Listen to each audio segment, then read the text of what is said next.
Hello guys, ito na yung ating update ko kayo sa patola. Ito na yung aking patola. Maakyat na siya guys. Ayan o. Kaso nga lang, may napansin ako parang berde naman siya, kaya lang bansot. Parang kaya inoobserbahan ko, siguro tanggalin ko na lang yung niya sa taas, yung silong niya, para makapag siya ng araw. Kasi hindi naaarawan to guys kaya siguro ganito. Yan na siya gumagapang na siya pataas. Yan na. Malalaki na yung aking patola. Tapos dito, ito pa rin yung sitaw natin. Ito guys, itong kangkong, balak kong tabasin kasi medyo asiwa dito sa sitaw.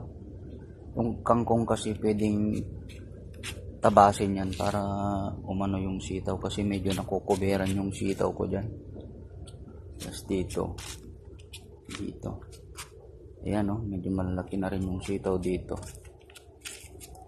Itong silong siguro ng kalabasa guys, at saka upo, tanggalin ko na rin kasi parang hinahanap niya yung araw talaga.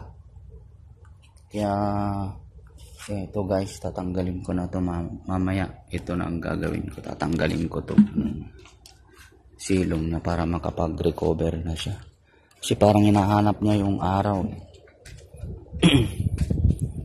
yan lalaki pa naman na yung, ganda pa naman na yung malunggay ko rito. Ganda na yung aking malunggay, yung dahon guys. Bagong bago na siya. Sarap ihalo sa munggo, saka ihalo sa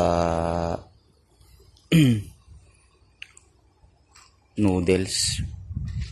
Dito sa loob medyo nag-umpisa nang mamulaklak yung aking talong. Ayan may mga bulaklak na siya guys. Yan.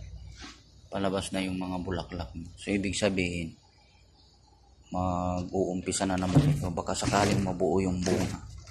Ayan matagal na to guys, 1 taon na to. Yan naman isang aking malunggay. Pero itong itong aloe vera, ang gaganda ng dahon guys. Lalaki, gustong gusto. Marami ng bulaklak tong talong ko. Yan nabuo, sana mabuo kasi medyo mainit pa ang panahon Itong itong malunggay ko, may bulaklak na sa taas. Ayun namumulaklak na siya, baka sakaling mabuo rin yung bunga. So hanggang dun muna tayo guys. Bye bye.